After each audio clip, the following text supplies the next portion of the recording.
Welcome to the I Hate Critics movie review podcast. I'm professional film critic Sean Patrick. Hi, Jeff. There's something in the mist. Oh no! I don't know why I said Find us, that. find us on Facebook, Twitter, uh, uh, Blue Sky. I'm back on Blue Sky. Good news. Oh, Um, good. yeah, they finally listened. So that's there. I Hate Critics on all that stuff. Just search it, or Critics Pod on Twitter, Facebook. And you can find all the links to what I've been writing about, which I'm very happy with the newest opening shots. I did opening shots on the killing of the Killers of the Flower Moon, and I'd really forgotten just how much I really did enjoy that movie. But the opening scene especially is really powerful. And it's easy to forget that when you're watching like a 3-hour movie, even if it is Scorsese, you can forget that the first 3 minutes of this movie are deeply evocative. Yeah, I've been paying more attention to the opening shots since I started reading your stuff there. Especially this week and last Yeah, week. it's interesting because when you're watching these new movies and you're like, I always do it now to what I always watch for the opening scene to see what's being set up, and typically most movies don't care, which is a different way. I mean, not that they don't care, but like they're not interested in being as deeply thematic as, say, like Scorsese is, or like when we're talking about De Palma. De Palma was very specific about, setting up the start of the film to come back around at the end of the film to matter. Mm-hmm. Not everybody does that. I don't think Aronofsky really does much of that. I didn't sense that in Caught Stealing. He just opens on Austin Butler playing baseball when he was a kid, which is thematic, yes, but it's not necessarily telling you all that much visually. Yeah, all you really know is that there's something about baseball. Yeah. And the title, matters, all that stuff. It does all matter. It does all come together. We'll get to that in a moment. We got plenty of movies to talk about this week, and I didn't see much in terms of movie news other than the box office, which Weapons back to number one at the box office this week, taking in just over $10 million for the weekend. And second place was not one of the new movies. It was Jaws coming in second. It makes you wonder, though, why aren't studios looking for titles that they could put back out with, Right. like with a little marketing campaign and, some nostalgia? Like, why don't we see something like Back to the Future getting ready for an anniversary run or something? It is. It is. I was reading some stuff about it today with new release and a new poster and everything, which honestly can't really outdo that Drew Struzan poster. I'll buy a DeLorean popcorn bucket. I'm all in. Did you get your Annabelle? No, I didn't. I think it's a really dumb looking one. I don't care for that one at all. It just doesn't look cool to me. Whereas the one that they're selling for AMC or Regal, which is no longer in our market. The one they have is actually pretty good. It's Annabelle sitting down with the bucket in front of her, and it's like, okay, that makes sense. Oh. Annabelle doesn't stand up. What is this about? Standing up, doll, fucking doll, man. Annabelle movies aren't very good, but we'll get to that next week. Yes. Let's see. What else? Oh, like I said, Jaws did incredibly well at the box office. None of the new movies did well at all, really. I guess Caught Stealing didn't do as badly as the other ones did. It was number 3, but certainly The Roses and Toxic Avenger did not do well. I'm not throwing shade at Toxic. Toxic, we'll talk about that. But box office-wise, it didn't break into the top 10. Yeah. Which is unfortunate because like they were doing something really nice with that. I believe you and Bob were discussing that. Yeah, they spent $5 million of their marketing budget, and you can imagine that their marketing budget was fairly substantial based on the fact that it was Bloody Disgusting and Screambox and Lionsgate, or was it Lionsgate? Yeah, they're really pushing this, especially on social media and things. They took $5 million of their initial marketing budget, and they are donating that to people who are in substantial medical debt because of the fact in the movie, um, Winston, played by Peter Dinklage, discovers he has cancer in his brain and he has in his brain, and that's how they do it in the movie. Mhm. Um, and he doesn't have any money to pay for it, so they used that as a reason to go ahead and donate some of that to people who are in substantial medical debt, which I thought was really, really cool. Yeah, funny thing. I discovered this via John Oliver's show, where companies just buy medical debt all the time. But the thing of it Mhm. is that anyone can actually buy medical debt, and if you want, you can just forgive that debt, and it's gone. Yep. You can just say, "Well, I've purchased this debt. I own the debt. It's gone now." Yeah. And that's really I think Oliver bought like $2 million worth of medical debt and still has kind of a thing going where he's still doing that in many ways for many people. But it's just again another one of those things where like, yes, this is wonderful and thank you for doing that. At the same time, why are we letting fucking companies build themselves off of trading people's fucking miserable medical debt? Exactly. Why is that a thing that people can do? Yeah, you know what's something that I found out years ago? I had a lot of student loan debt, and Mhm. for a while, um, there was you could basically talk your way into paying like a portion of it once it got sent to collections. Mhm. Um, and a lot of that was medical debt too. And I know somebody who they created an LLC for something, and then they ended up buying their medical debt for pennies on the dollar.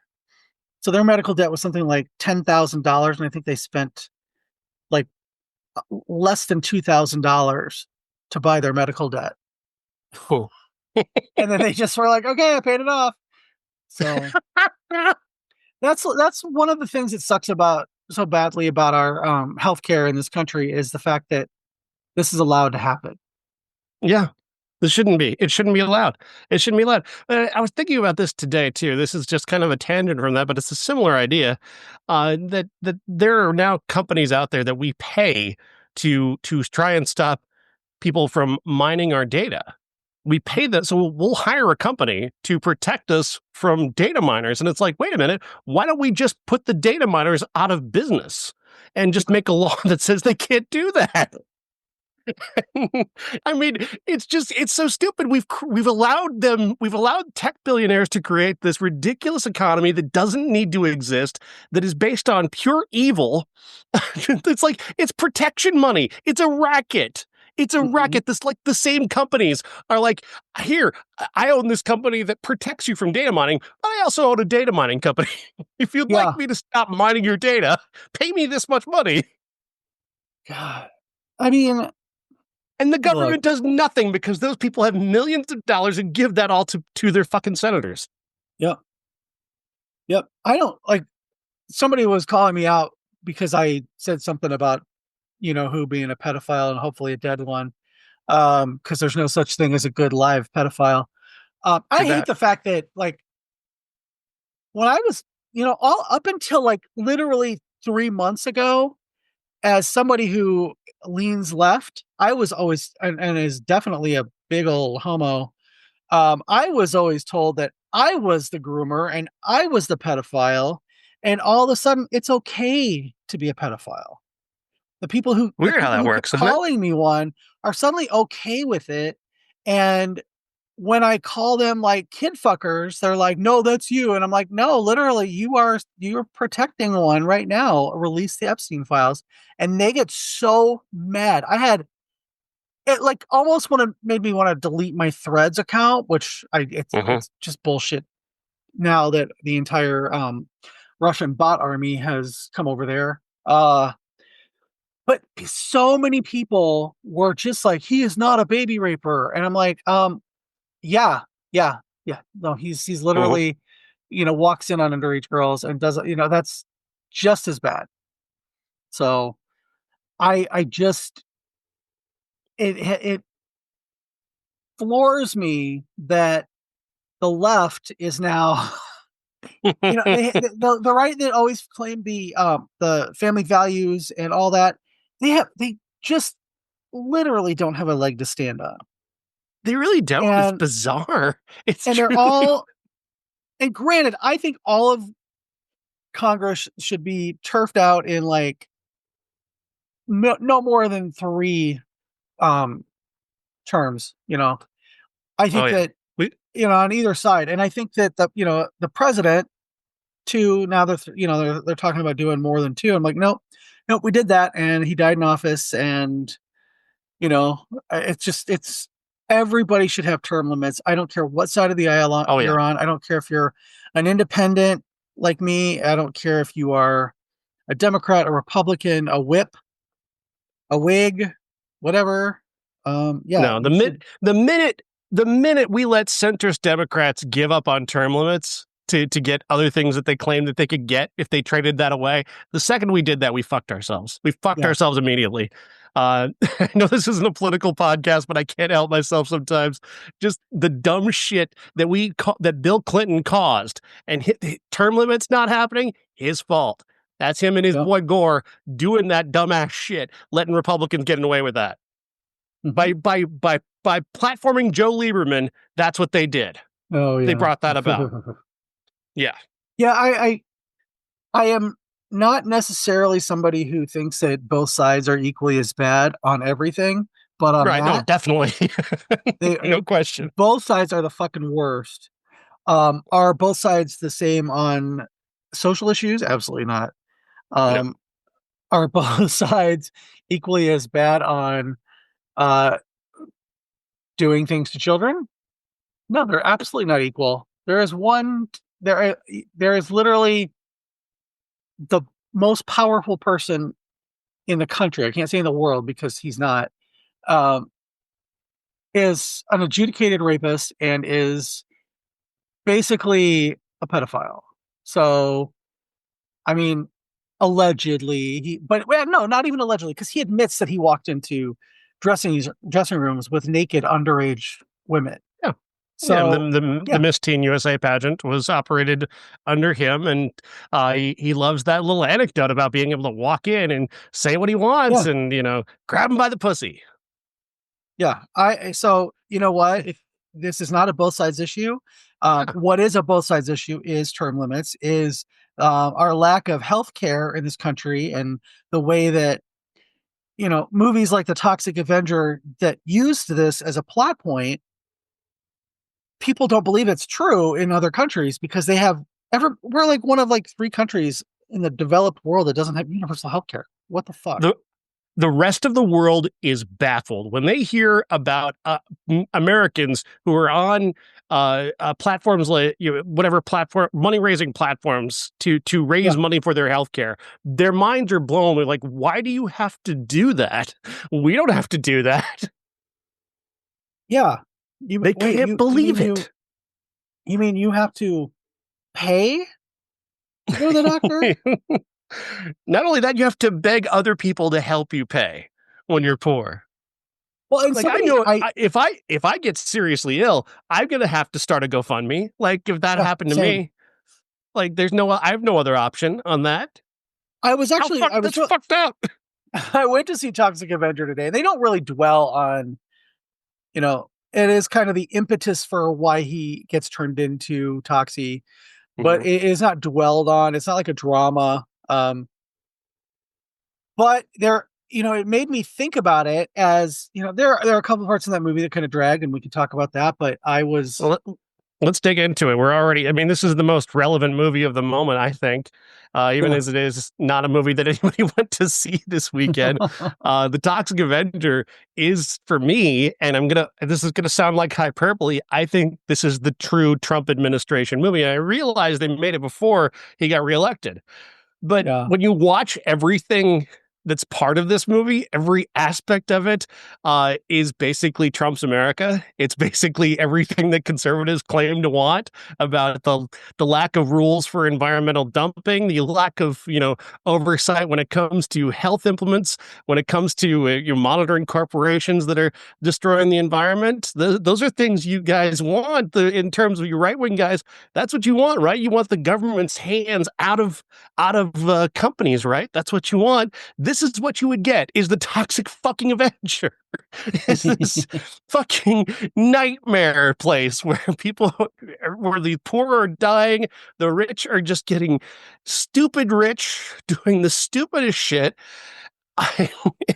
And this poor guy who just wants to raise his kid, not even his kid, just like his stepson, like just gets shit on for being poor, for doing the job nobody else wants to do. And it's so frustrating to watch. At the same time, it is so darkly funny and so relevant to the moment. I couldn't resist this movie. Yeah, I didn't. I'm not a huge fan of the original.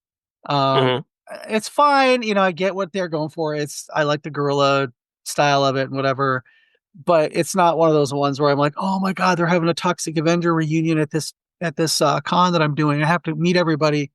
I'm fine. I met Mark Torgel, who played Melvin in that one. It's fine. It's great. Mhm. Okay, cool.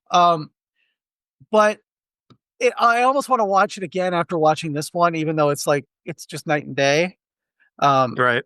the production of this, the makeup, different but effective. The fucking kills in this movie, holy shit! Oh my god, they're funny and Mhm. gross and funny. It's like, oh, when he just takes a takes a thing and knocks the top of the guy's head off, and he's in the background going, "Oh, yeah, my head, my brain, I was laughing out loud, and so was everybody else. I, Uh, Same. I mean, it's very funny. It's the gore here is very fun. This is what I wanted from the Terrifier movies.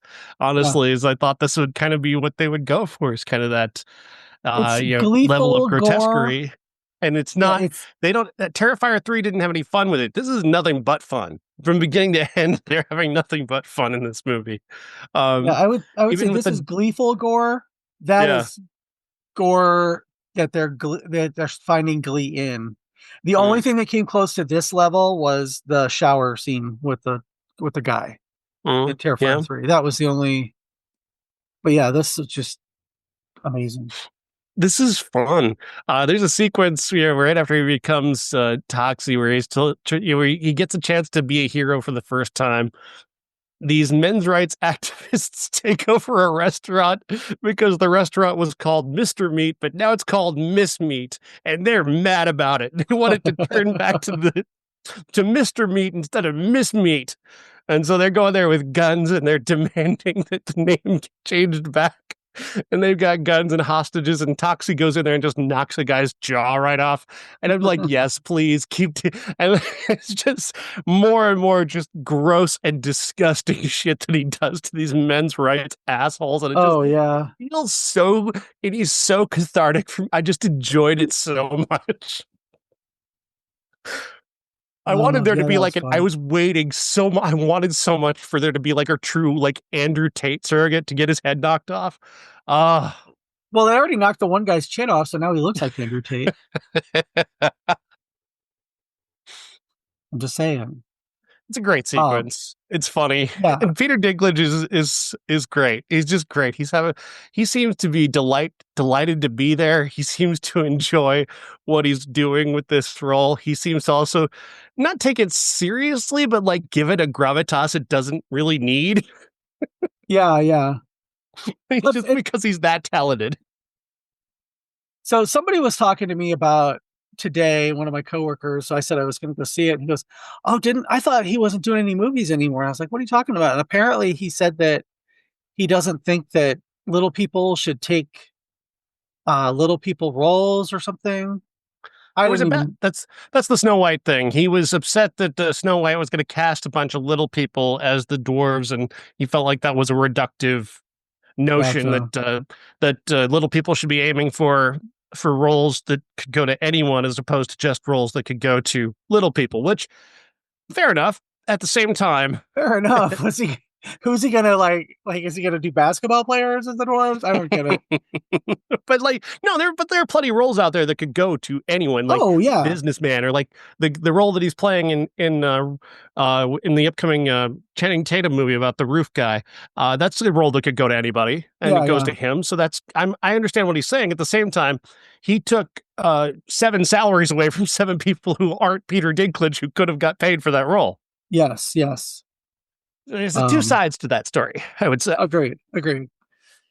So yeah, I when I was when I was watching this, and I was during a couple of the slower parts, I was thinking about all this could have been avoided if we just had a living wage and healthcare. And I literally said that to myself, God, if he was just making more money, that Kevin Bacon could definitely afford to pay him. And if we had universal healthcare, none of this would be happening. But you're not going to have that in Tromaville or I'm sorry, Saint Romaville, um, when they are completely unregulated and they're just dumping shit everywhere. Yeah.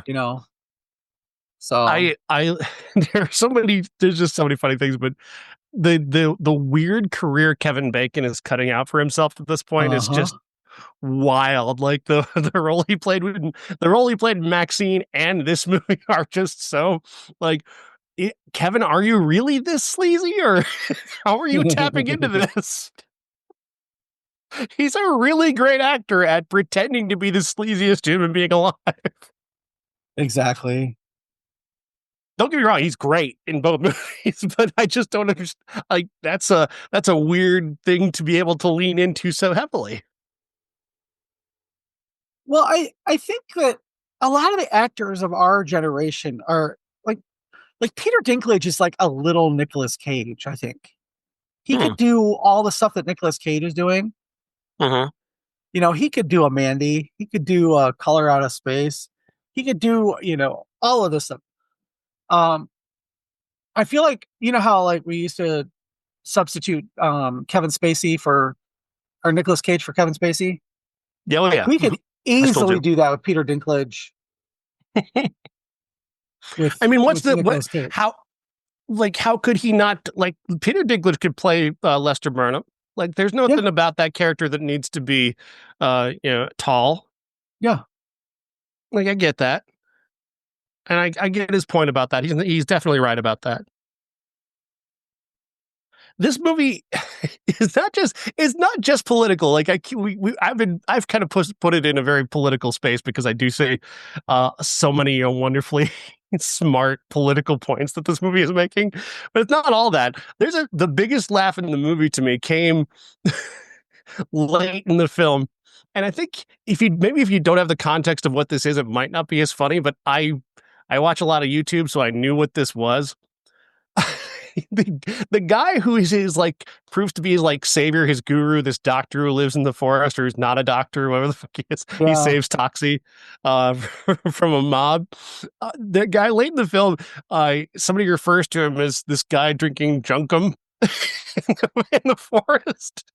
And if you know what that is the most horrifying drug in the world. Oh, see, I have no idea. I don't watch enough YouTube. So I watched Charlotte Dobre and like public domain shit. Brace yourselves. There are people in countries that are very, very poor who can't get their hands on drugs, who basically leave their urine and feces out in the sun for a long period of time.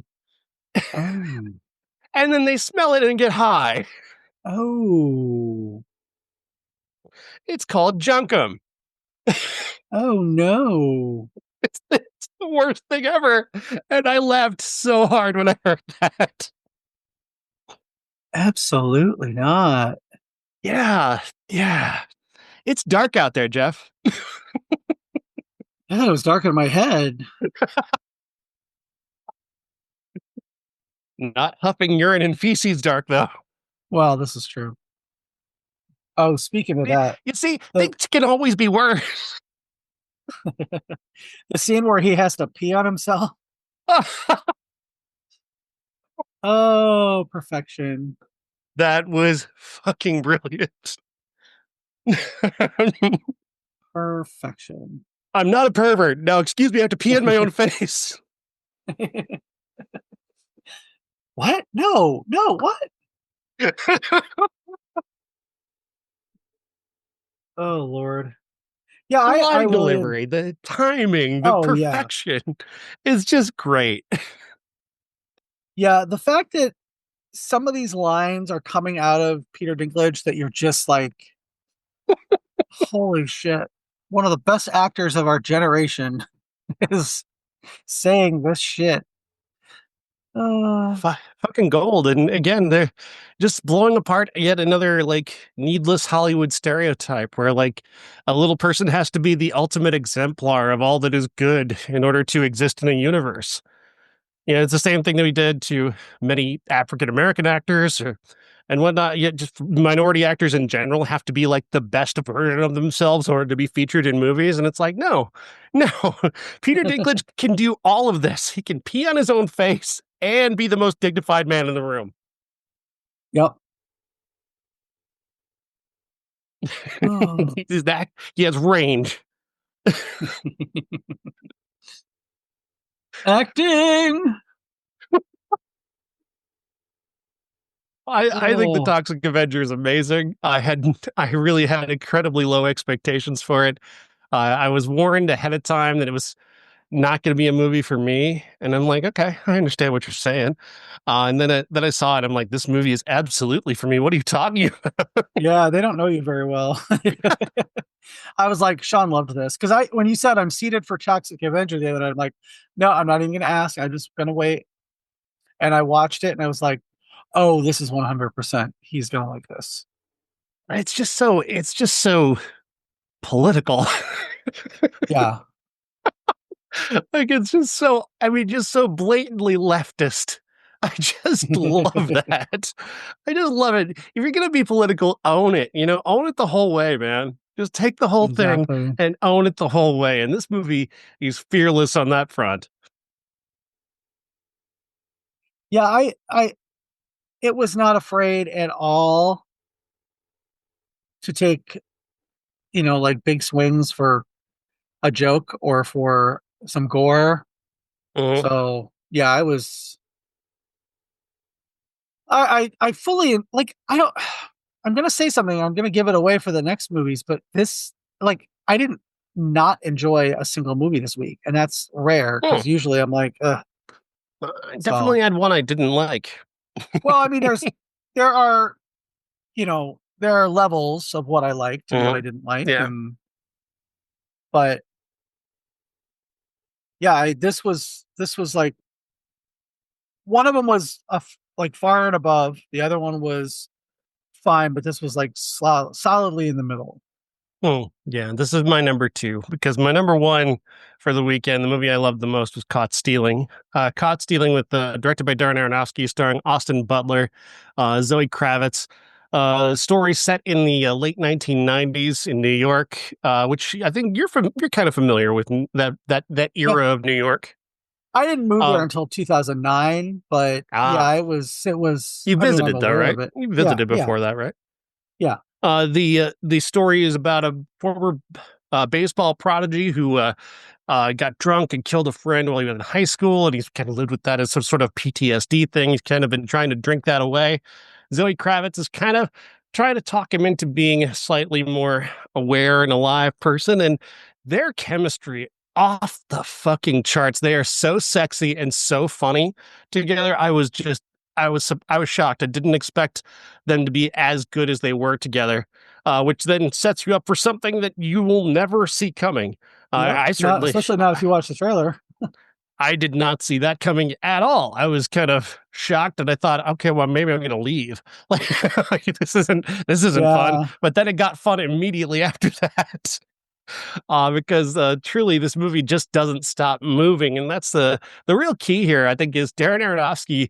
Usually, he's usually more of an auteur who kind of oversees his own scripts, but this time he's working from a script written by the guy who wrote the book.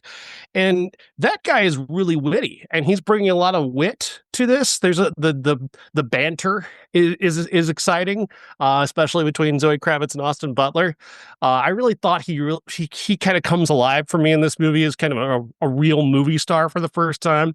I know he's been Elvis, and he was great in Dune in a supporting sort of villain role, but I thought this for the first time I really got the Austin Butler thing, and then of course the movie underperforms, so that's over with, I guess. Yeah. But I thought he really looked like a movie star. This was like a Brad Pitt level kind of movie star moment for him, and hopefully people will maybe might catch this one later because it's very, very good. The way he just weaves this story together and he never stops moving. It's very kinetic. It's got a great energy to it.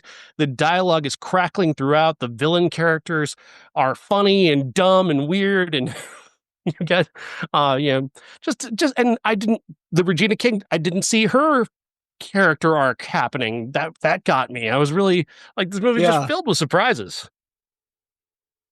Yeah, so watching the trailer for this, which I've seen 4 or 5 times in the weeks preceding the release, Mhm. I was like, okay, it's like a weird off-tone comedy, it looks like.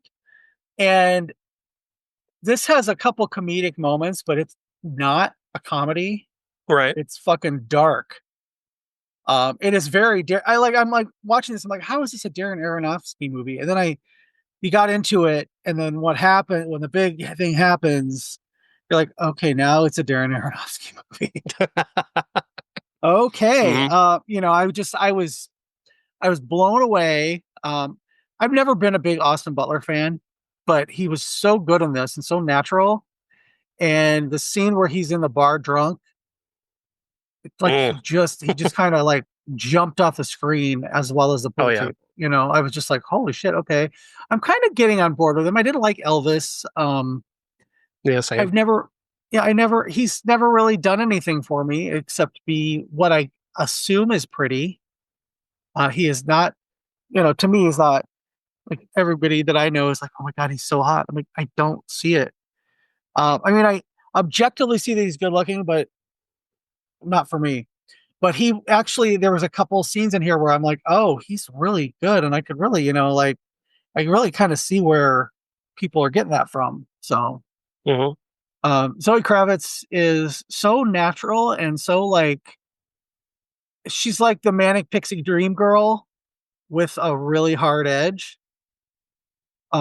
She's more than functional. That's a Yeah, that yeah, the given the nature of the character, you would think that she would be merely functional, but she gives it so much more via just her presence and her relatability. She's the most human character in the movie, and obviously then what happens with her character becomes even more impactful.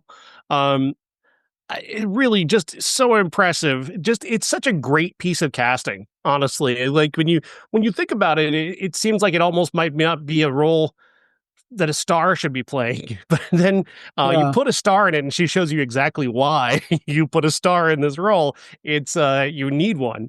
I was kind of reminded a little bit, although the role is bigger. Jeremy Renner in Arrival is so essential to that movie, but you never notice how essential yep. he is until like the very end, and then like he was like really like he had to be here for what this is, and Zoe Kravitz has to be here for this movie to be what it is.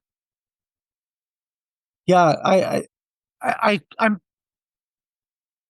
can't think of somebody else with her kind of energy that would, like would be so devastating in the role, Mm. where you just feel like that, you know, that feel, like, oh shit, where is she? What's she doing? Um, Maybe Tessa Thompson. I think Tessa Thompson is close. yeah, Like yeah, it's I think Zoe Kravitz has a little something extra.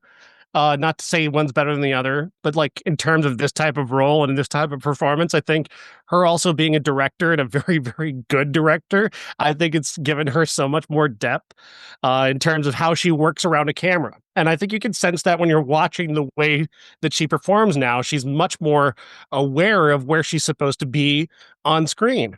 and I think that really gives her a new presence. Yeah. Yeah. I Regina King is one of my favorites just in general. And hearing her talk about the movie and whatever, and saw the trailer, I completely just assumed a whole different storyline for her. Um, and they turned that on its head pretty quickly, which I Mm-hmm. really appreciated, not having to go all the way to the end to find out stuff about her.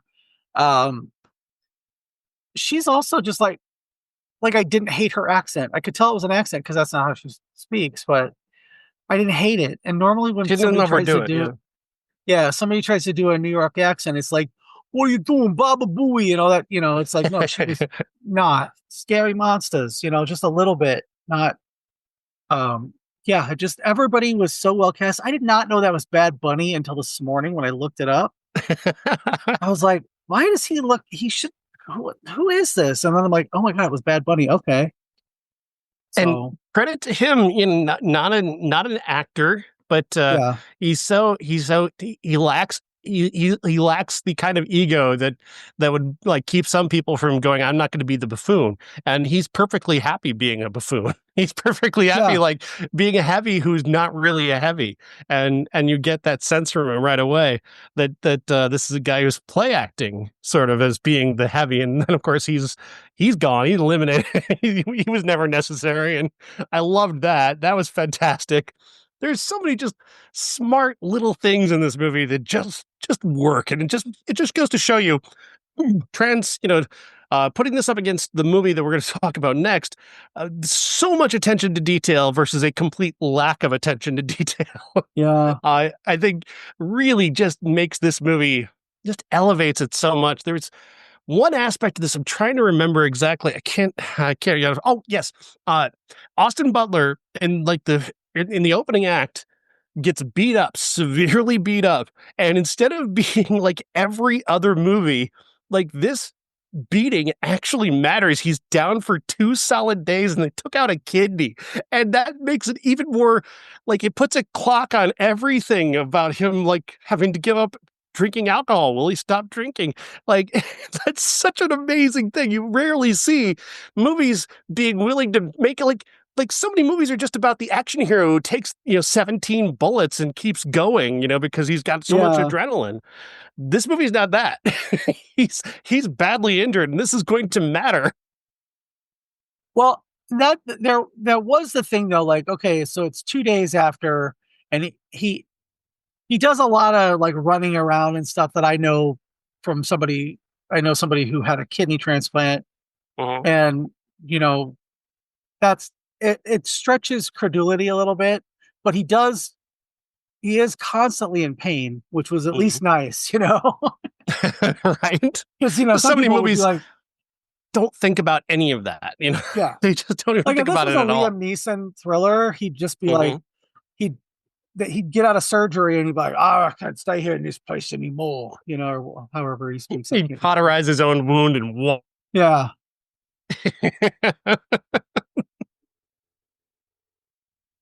Yeah, Oh, I love this movie. This is a great movie.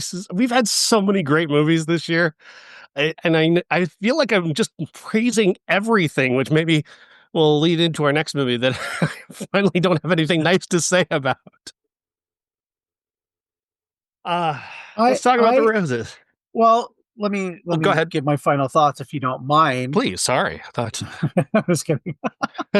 Um, I was not expecting to like this movie because most of Aronofsky stuff is just so bleak for me.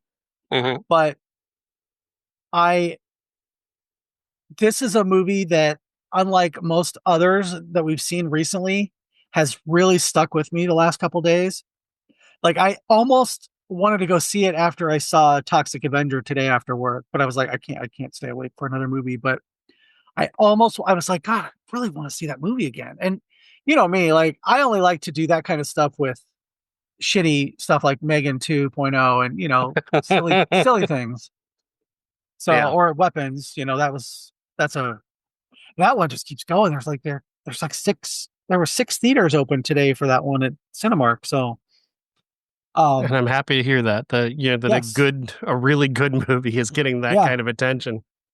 But yeah, I this one stuck with me, and I thought about it all day at work today.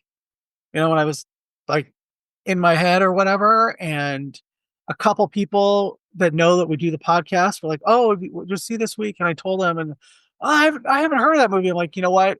It's well worth seeing if you go to the movies. That's one to skip Jurassic Park because I heard somebody in line trying to buy a ticket for that. So it's like, oh God, girl, no. Ugh. Um, and I was um yeah, I was just like, go see Caught Stealing or Weapons. So Absolutely. yeah, 4 stars. So Roses. Um, Directed by Jay Roach, starring Benedict Cumberbatch and Olivia Colman, a remake, of course, of the was it 1989 movie with Yeah, directed by Danny DeVito and starring Michael Douglas and Kathleen Turner. The story of two very successful people who end up in a very tumultuous divorce where they end up trying to kill each other. Um, not a bad idea, but it's a movie that just keeps finding ways to fail, which is unfortunate because, like, the first time that Olivia Colman and Benedict Cumberbatch meet is a very funny scene. And I thought these two have surprising chemistry. Like, this is really good. These two are very interesting together. I want to see where this goes. And where it went was very stupid. It was very stupid. Uh, and I'm people are gonna just get on me because I'm asking for too much realism or why can't you suspend your disbelief? Well, I'm sorry. When you're this careless with details, it bothers me. It takes me out of the movie. Specifically, Theo Rose, Cumberbatch's character, is a very successful architect who loses everything when the building he's building in California falls apart like the night it opens. And he's to blame. It's entirely his fault. yeah. He's the architect. He's not the guy who built it. First of all, but that's just A. But B, like, he's an architect. Why would he pick materials that he knows would just completely fall apart in one fucking storm? like, like, this is just, that's too stupid for me to buy in that he's any good at his job. He can't be any good at his job if this happens. So I can't believe that he's ever been successful. So I don't buy anything about the character anymore. On top of that, we have this dumb plot happening at the same time where his wife, Ivy, played by Olivia Colman, is running this restaurant called We've Got Crabs. Ha! And she, she there's this massive storm happening that's destroying her husband's building, and everybody pulls off the road to sit at her restaurant because it's the only thing nearby. Here's the thing. Leading up to this, we've been told repeatedly that nobody goes to this restaurant. No one goes there. No one knows where it is. She has like 3 tops per day. Like, she's just no one's going here, which means that when the entire restaurant is full, she doesn't have enough food to feed these people. There's no restaurant on the planet that serves just Yeah. 3 people a day and keeps enough food to fill the entire restaurant. That's just stupid. I know it's a detail that no one but me cares about, but I'm supposed to buy in that this is a realistic situation, and I don't. On top of which, the stupid screenwriting inconvenience of having one of the people who gets pushed off the road just happens to be the single most influential food critic on the fucking planet, who just turns this woman's career into the biggest thing in the world. Like, that's just lazy. It's a fucking lazy. And it just ruined every other aspect of the movie for me. So when I watched it the first time, the only time, I was like, okay, it's cute, but I just there was something that was bugging me about it, and that's what you just put your finger on it. So I'm downgrading this as we speak. Um, I love Olivia Colman. I think Benedict Cumberbatch looks like a potato with red hair. Um, I like most of the cast of this, but it. So I watched this last week, and then today I watched our classic, The War of the Roses. Mm-hmm. Um, I haven't seen it in 15 years at least, probably closer to 20. And I was thinking, okay, the remake it's decent. It it has some of the same beats and whatever, but it hit me how in the original the entire second and third acts are about their fighting and about them going at each other over the house.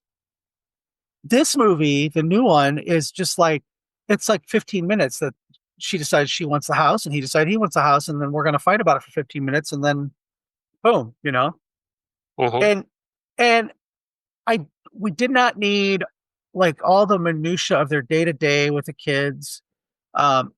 It wasn't a long movie by any means, but No? it was too much time spent on the, in my opinion, unimportant stuff about it. Like Oh, the yeah. kids are runners. The kids are, they didn't. That was just like that whole subplot of him running with the kids the whole time because he's out of work. And why? Why do you have to cut that out? Cut that whole like cut the kids out. It doesn't. It doesn't matter. Um, They make no difference to the plot whatsoever. They go from being literally, these yeah. spoiled brats who eat nothing but cake for food, apparently, and then and then suddenly dad takes over, and now they become Venus and Serena Williams. Like they're just like just amazing, V9. the most So amazing athletes on the planet. Like just well, and and they have no presence, they have no story. It's just they're one way and then they're this way. There's just like just yeah, no transition between the two spaces that they occupy. and she goes from she's a wonderful baker. She makes all these cakes and stuff, and they're like in the shapes of what. Why is she running a crab restaurant and not a bakery? Right? Why, Because the movie she's is like, lazy. It's yeah, it's because like, the movie is lazy. you know what would be really, really funny if we called the restaurant We've Got Crabs? Wouldn't that be fucking hilarious? It's so funny. Absolutely not. Um, yeah, I just thought of that. I'm like, wait a minute. When you said cake for I'm like, yeah, she's a baker. Why is she suddenly doing this? Yeah, it doesn't make any sense. Um, so I just, yeah, There's I'm talking myself out of like any of the goodwill I had. yeah, Also, same. let's talk about let's because I want to compare and contrast a couple things with the classic. So let's talk about that too, so that I Mhm, can go back and make those points. But the original, the 1989 War of the Roses, basically follows the same plot. mhm. Barbara and Oliver Rose. It's being told by their lawyer, Danny DeVito, who is also the director. Um, and it's the story of their falling in love and getting married, having a couple kids who don't really, they're not, they don't have a presence like in the new one. Um, they don't need to. And how her success and his success are kind of hand in hand, but she decides that she doesn't love him and he decides that he wants to make up, and she wants the house and he wants the house, and they're going to fight over it. And they fight over it for most of the movie. It's a good, like, it's hitting 2 hours, and the first half hour is their love story and how they, fall in love and get married and have kids. And then the rest of the movie is their divorce. Yeah. And that you really feel the animosity between these two. And I think it's not that they're better actors. It's the script is better. The direction is better. Um, they are given room to breathe with their hatred that you really need to do in order to make it funny. Like make their war funny.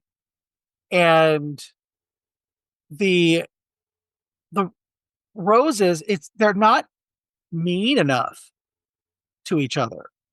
It's Mm. always, they say some cutting things because they're British, but they don't, they're not like cutting the heels off of each other's shoes. She's not dunking his tennis shoes or, throwing his prized possessions at him. And it's just, there's not enough spite to make it funny. Yeah. Um, They don't earn the fact that late in the movie she's literally shooting at him. yeah. She's shooting a gun at him, and it's like you've not earned this level. You've not made it this far. And the movie knows this because they know the movie knows it's not this funny. Jay Roach knows that this moment has not been funny because he suddenly has just Kate McKinnon walk in and just do a bit and then leave because he knows what's happening isn't funny. There's no joke being told, so he has to fucking force feed us a terrible Kate McKinnon cameo late in the third act. Like, because we need a joke. I guess we need a joke here. But the thing is you don't. You really don't. I was hoping to see Olivia Colman and Benedict Cumberbatch get as nasty and really spiteful as Michael Douglas and Kathleen Turner. I really wanted to see that because they're two really good actors, and I feel like the material, if they just remade the exact same script, I feel like it would have been so much better. But we're just given this kind of like written by Chat GPT. They took the summary from IMDb and they just wrote it. Okay, update this for 2025 and go. Yeah. And I don't feel like there's any heart behind it. They love each other. That's the thing. It's like those two, no matter what they're doing to each other, and it's not very much, but they always apologize and they always come back and say, I'm sorry. It's a lot of stuff. And, nothing that she is doing is grounds for him to get super nasty. Like, oh my God, I was careless and I didn't tell you I was going to Los Angeles. And I'm so sorry. I didn't even think about it because it was such a whirlwind. Oh, okay. It's fine. I'm a little pissed, but that's not grounds for ending up dead on a chandelier, like, or in this case, a leaky stove. Yeah, because they die. Like, and there's like they made up and everything's happy, and then they fucking die, and it's like, you didn't earn this. You've not earned this. Yeah. You barely earned them getting back together. Like, I don't really care at this point, but it's just so meaningless. It's just the end of them getting back together and, being, let's give it another shot and whatever, is just them repeating the same thing over and over. It's not, it would be like her, if this was a smarter, meaner script, which is what you need based on this, the novel and the previous movie, is you need her to be feeding him something and, oh my God, it's one of the kids or, something he cares about. I don't know. I just, and then then they can blow up. They kept it like they were still in love. And I never got that impression from Kathleen Turner and Michael Douglas. No, you definitely got hate. You got hate from both. You got a lot of hate. And that was a blueprint for the messiest divorces that you've ever heard of. And this is like one of those divorces where it's messy, but they really just need to go to counseling. And when they left their counselor, they were like, oh, you can't, that's not how you talk to us. And you should lose your job and blah, blah, blah. And then they left and they're like, oh my God, this is so stupid. Let's go do something. It's like, yeah, they had fun with that. Yeah. After being told that they do not have the ability to make up for their problems, it actually turns out to be great fun for them. That's the way their therapist saw them. Right. And you find out that they made up the list, like knowing they were going to do this. They were like, oh, you know what? We're going to go to this therapy session. Let's do this list where it's just like, we're totally fucking with the therapist. And she's not, it's just, It's just one of the few times, though, where in this movie shows like this could have been funny. This could have worked. It is like the way that they delivered those lines. The way she delivers her list is very funny. His list is very funny. There's a moment where I think it's Shurigatwa. He says something, and she shoots back that he's constantly like servicing truck drivers in the parking lot. His response to that was funny. That I laughed. It was funny. Yeah. But like that's so few and far between. Another big flaw of this movie that you just kind of pointed out to me, just kind of accidentally almost, is the fact that there's another character in this movie played by Allison Janney who is playing the role as it's supposed. She's playing the Olivia Colman role. Like, she's playing the role as it's supposed to be played. She comes in as the lawyer and is just the meanest human being on the planet. She's Yeah. just looking at him straight in the face and calling him a failure and a loser. And she's just couldn't be more biting and cutting. And it's like, that's how the movie's supposed to be. I mean, this could have been really good. Again, if they just like stuck to the old script and tweaked it Yeah, for just 2025, fire Andy why not? Samberg, fire Kate McKinnon. I love them. This is not for them. They're not. Yeah, This is not this is not roles that either of them can play. Sandberg is such a non-entity. He brings nothing to this. He has yeah. just no presence. I don't understand what anybody saw in him as this character. You've got to spend a few more years working on like, I don't know, serious roles before I'm going to take you as like a sophisticated lawyer type. I'm sorry, you just don't get to move into that. On top of that, Kate McKinnon's playing this like a Saturday Night Live bit where she's the most creepy woman on the planet. And like a She's couple of weird those jokes, Barbie. She's just being weird Barbie, weird sexual kind Barbie. of, a little bit, although Weird Barbie is very funny. This was not. There's nothing funny about this. She has a couple of like good line deliveries, but then she just keeps doing it. She's doing the same bit to the point where apparently Jay Roach thought it was the funniest thing in the world because he shoehorns her by herself because she's Andy Samberg's wife. He shoehorns her into that final act, and it's like, what is Yeah, she even doing here? yeah, completely unnecessary. The This is only, it's a bad movie. It's a really bad movie. I really don't like it at all. yeah, the only way I can see to save it is to make them hate each other, not just be lost a little bit. You know, sometimes you get in a relationship and you're in a bit of a rut and you go separate ways for a while, but you still love each other, so you come back, and that's what we kept getting here. Not that motherfucker. I fucking hate him. I hope he dies. I'm gonna kill his dog and turn it into pate. You know, that is the nastiness that you need in this story. I Yeah, don't know if they thought. I you don't know if can't they thought half-ass that this. they. You know? Yeah, I don't know if they thought that like today's audiences wouldn't do that, but I'm like, look at how nasty everybody is to each other. They would have absolutely fucking loved this. It could have been the number one movie of the week if it was as nasty and as spiteful as the original. It's got no guts. It's got no balls. It's got nothing. It's just limp and lazy. It's so fucking lazy. It really, really Ah. is. Whereas our classic is not. Would you like to take us through the War of the Roses?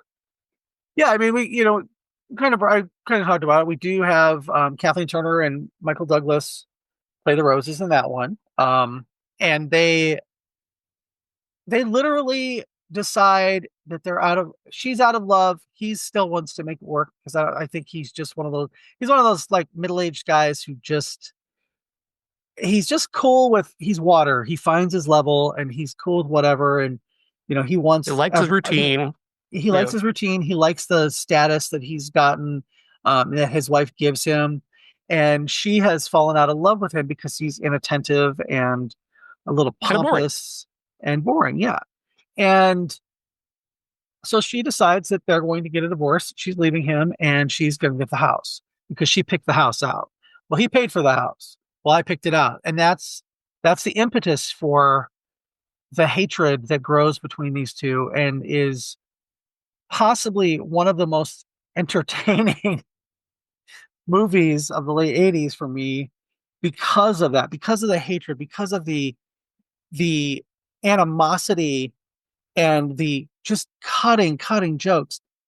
The way that they try to one up each other. At one point he runs over her cat. Mhm. And so he's got a dog and she decides to, like I said earlier, make it into pate and invite him to dinner to mend fences when in reality she has no intention of mending fences. She is going to serve him his dog as pate. And when she just looks at him and just says, woof, I fucking lose it every time I watch it. Because can you imagine doing that to somebody? It's weirdly enough, the WWE ripped off that bit. Oh wow! They did an entire angle where a wrestler stole another wrestler's dog and turned it into a steak and served it to Oh my god! Yeah. But it was terrible. But it's funny to think that that's where they got it from. Um, just Uh, Kathleen Turner is so built for that. She just oh has yeah. that. She is like when she's being cunty, you're kind of like, yeah, okay, all right. Oh yeah. Oh yeah. I'm not. I don't know if I'm revealing too much about myself, but I kind of just want her to talk down to me for a little while.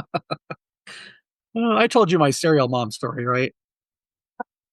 But when I met her, You could tell it again so people can have hear it. yeah, I don't know if I'll share this podcast or not, but in 2021, I decided that I was going to vend my first big show, which was Days of the Dead in Chicago in November. And so I was getting prepared, and they were releasing the list online, and they announced that Kathleen Turner was going to be there. Well, a couple of years before that, I had made a Serial Mom sticker, and I put it on TeePublic, and at the time, I couldn't say the word cocksucker on TeePublic. They said they rejected the design. Mhm. So I changed it to that. Are those Pussy Willows, Dottie? And cool, it was on there for a while. And then I found out Kathleen Turner was going to be at Days of the Dead. And I'm like, I have this design. I want to make a poster and I want to get her to sign it. This is the first time I think I've said before, I love to get my own artwork signed. It's like my little, nod to how wonderful I think I am. And I was like, okay, this is the first time. So I took the sticker design that I had done, put it on a print, and I put Pussy Willows in the background. And I said, is this the cocksucker residence? It is to this day my number one selling print on on Etsy. Yeah. Although Pedro Pascal Daddy, I've sold a couple of this week, so that might be a dark horse. And Sexy Jar Jar, of course. But Ow! I I said, okay, I'm gonna leave my table and I'm gonna go have her sign it. She didn't have anybody around her. She was charging quite a bit for autographs, like $70. Everybody else is 40. But I'm like, I'm only gonna get the chance to meet Kathleen Turner once, probably. So I Mhm. went up and I said hi, and I had my artwork with me. I said, I would love to get an autograph from you. I've been a big fan since I was a kid. And she goes, oh, thanks a lot. Like I was aging her. But I go, would you mind if I had you sign my own artwork? And she goes, oh no, of course. And so I handed her the cocksucker residence, and she looks at it, she goes, you drew this? And I said, yes, I did. Um, I said, it's, I made the print specifically to have you sign, but I did the design a few years ago. And she goes, that's the only time I've ever said that word out loud. And me thinking, okay, sure, whatever, Kathleen. She goes, but for John Waters, I would do anything he asked. And I said, okay, cool. And she signed it. We talked for a few minutes, about War of the Roses, brought that up. And then I went away. I'm thinking, okay, she's, blowing smoke up my ass about not cursing or whatever. And then when I moved to LA, I said, I had it hanging up in my living room. And all right, I had the sticker design up in my living room with a bunch of other stickers. And one of my friends who came over said, oh, my friend works for her. And I said, oh, really? And he goes, yeah, she's the greatest, whatever. So then I called him later after she had signed my poster. And I was like, so Kathleen Turner, you said she's great. And he goes, yeah. I said, well, I just met her and she signed my I said, I did a Serial Mom print, that sticker I had. And he goes, oh, yeah, that's great. And I said, but I changed it to cocksucker residence. And he laughed. And I said, she said that's the only time she ever says that word out loud. And he goes, probably. She's really, really like prim and proper. She's a lady. She doesn't curse. She's very provincial or whatever. He said, I could see her on Downton Abbey. I'm like, oh. So I guess she was actually not blowing smoke up my ass, and she wasn't first. So I have the my Serial Mom print. It's on my Etsy if you want one. I have it framed with her signature and then a dollar bill signed by John Waters. So, Nice. but she was the first. That was the first time I'm like, I would really love to get my own artwork signed, and she's going to be the one. So, I can actually see that now that you mention it, because she did earlier in her career, she kind of did want to be like an Audrey Hepburn, That was kind of what Yeah. she was going. Not Audrey Hepburn, Katharine Hepburn. She kind of wanted that for her life, and to be that proper. And I can see that. I can see that now. Yeah, she was very old, a very kind of old Hollywood throwback. Yeah, I I still wouldn't be mad at her as like a dominatrix, though. Okay. So I anyway, mean, I'm just kidding. I'm just learning things about myself as we watch this movie. If she served you Chewy, would you be like, I mean, I hated that dog, so I don't give a fuck. wait, did Chewy die? He's been gone for a long time, yeah. What? I Oh didn't know yeah, yeah. that. Sorry, I I know. didn't think to mention it. Yeah, I have no idea. I knew he lived a long, long, long time, longer than he Yeah, should have. I really truly like the dog is just it was just ancient. It had to happen eventually. Huh. I had no I idea. like dogs. This dog, I swear to God, this is the worst. He's the worst dog ever. Everyone in my family loves him, but I just truly the worst dog ever. And That's how I feel about my I sister. was never mean to him. I was always very kind. Never said it to his face how much I hated him, but I always did. He's the only dog I I've didn't ever hate hated. him. The only dog I ever disliked. I didn't hate him. I thought he was okay, but You didn't have to live with him. well, this is true. Anybody who's ever had the pain of living with a yappy dog, oof. If you're not in that mindset where you can tolerate that shit, boy, that is oof. Yeah. So, did you hate Chewy more than the roses? Oh no, he's not that Okay. bad. Okay. He I was wasn't worried there lazy. for a second. Oh, that's funny. And now they're making another Fockers movie with Jay Roach. It's like, oh God, fuck off. We don't need. Fuck We're off. gonna have to start like picking and choosing some of these fucking sequels. Because I am so sick of spending my money on just the same shit, just barfed up and put on a plate and said, "Oh, it's new." Mm. I really was hopeful this one would be different. I really Yeah. hoped because that trailer wasn't bad. Yeah, I mean, when she's I like, didn't go sometimes into he it puts his dick in me, and I negative. can't feel that either. But all the good lines were in the trailer, which Yeah, we haven't had definitely. that for a while. Like, Except for the trucker line. oh yeah, yeah. Shunigawa just fucking nailed that shit. I was worried. I was kind of concerned that maybe he was overplaying it a little bit, but I think they had just enough of him doing what he was Oh, and doing. and he was subtle. Like he didn't wasn't outwardly gay until that moment. Like then she makes that comment. You're like, okay, all right. Olivia Colman has so much I mean that it's so just to go back to that because I'm so frustrated by it. Like that opening scene where they meet, I kind of my hopes were kind of buoyed for a moment because when when she said, well, we haven't even had sex yet, and he goes, well, that's only minutes away, and I'm like, this is good shit. Keep it coming. Like that was good. The back and forth there was tremendous, and then it just stopped. Well, so Olivia Colman, she has that certain pluck when she Yeah. wants it.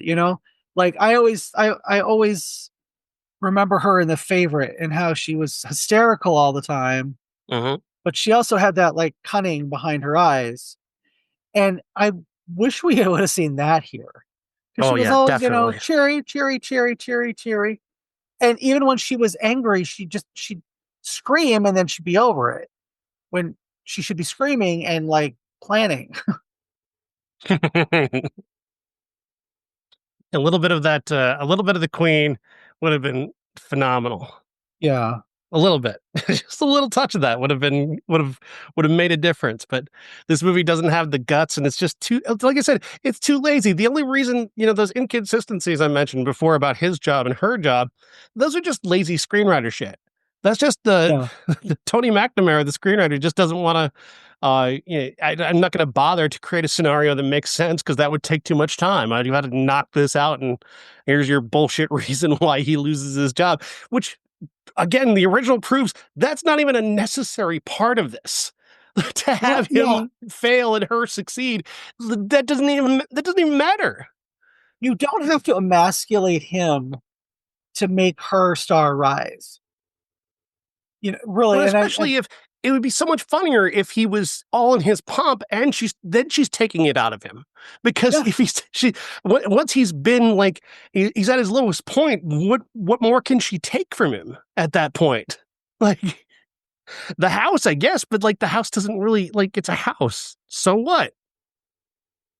yeah, and it wasn't something they found together. It was something he built, and she helped him like with the Mhm. money. But I would absolutely, if I was a judge, be like, he designed the house, he built the house, you paid for it, he can buy it from you. There's no Yeah, way and this would have I held up mean, in court. it's very clear that she only wants it because he wants it. Like, Yeah, which would be, again, a darkly humorous aspect of this if she put any energy into that, but she doesn't. yeah, Like, exactly. she makes it clear that the house really doesn't matter that much to her. And that should be a point of, like, she's just being a horrible bitch, but she doesn't sell it. Yeah. Allison Janney Well, sells it. the If the Allison Janney had played that role, fuck. the script doesn't sell it either. That let's get like Olivia Yeah. Colman can make almost anything work except a script this bad. Yeah. Because it's lazy, like you said. It doesn't make any sense that they're having this fight in the first place. Mhm. So, it's like, okay, well, so what? They're idiot friends who can't, or like can't realize that they're having this, argument in front of them. Like, the Well, and the supporting fact that cast in this is just atrocious. Aside from Allison Janney and Shooty Gatto, everybody else is terrible. yeah, yeah, it's like, yeah, I you needed somebody with a little more gravitas than fucking Andy Samberg as the Yeah, lawyer. and we're You know, talking about a role that Danny DeVito played at a time when he wasn't like, like, he was still kind of a sitcom guy working into the movies, and he nails it because he's also the director, and he can also, like, he has a lot of range that people don't give him credit for, and when he demonstrates that range, you buy it. Sandberg has yeah, never demonstrated range before in his entire career. And it's like, where is this coming from? Also, he just doesn't have, in fairness to him, he also doesn't have a character to play because nobody knows what it is he's supposed to be doing for the entire movie. exactly. Oh, Oh, we're well, liberals, but we love shooting guns. America. What? yeah, What? I, yeah, none of it makes sense. The script is terrible. Um, Benedict Cumberbatch, he's a good actor when he's in something that's good. Mhm. Like I thought he was really good at the beginning, like the first parts of Doctor Strange. I thought he was. That was not necessarily a perfect script or anything, or it's supposed to be, but it was better than this. It gave him more to do, and he had to like actually stretch a little bit Mhm. instead of just like, oh my god, my wife is making more money than me. I'm so terrible. I'm just, I thought at the very least they didn't lean too heavily into that, which, any other movie would have. yeah. But they didn't. This, He but didn't even have to yeah. lose his job. That's what kills me. He should have been. He should have been the one who. This building was great. Everything was perfect. Everybody loved him, but he was in a slump. He just, what do I do next after this crowning achievement? And meanwhile, she starts, slowly building up her bakery, which it should have fucking been. And then, She's, like, her star is rising and she's taking attention, her attentions are divided from him. He cheats on her and then she decides to kill him, and then they get divorced. And it's going yeah. towards a divorce where they're going to do, major bodily harm to each other. Well, wouldn't that, like, if they didn't remake it, okay, or if they did remake it, but she kept like trying to kill him in different ways, Uh-huh. and he was completely oblivious to it. You know what I mean? That would have been funny, at least. That would have been where she's always like, "Oh, I didn't get him this time." I There's I an just idea think there. that, yeah, I mean, But Yeah, she, I that would mean, have been a broad comedy. You he could have needs to played give that. her a reason to hate him, and he really doesn't. Like, he's a Yeah, really great dad who makes his kids into champions, for fuck's sake. Which again is the dumbest plot ever, but fine. If you're doing that, okay. He's a great dad. Um, but like, come up with a way for her to actually have a reason to be mad at. Throw in cheating. Have him cheat on her. Have him fuck around with somebody. Give yeah. her a reason to hate him. And I mean, she's gone all the time working at the restaurant. He's got a justifiable reason to try and seek out, somebody else And to fill the Kate void. Like, McKinnon is literally trying to fuck him every time she's on screen. and he can Why avoid not? her, and the comedy is him finding somebody other than her to fuck. Yeah.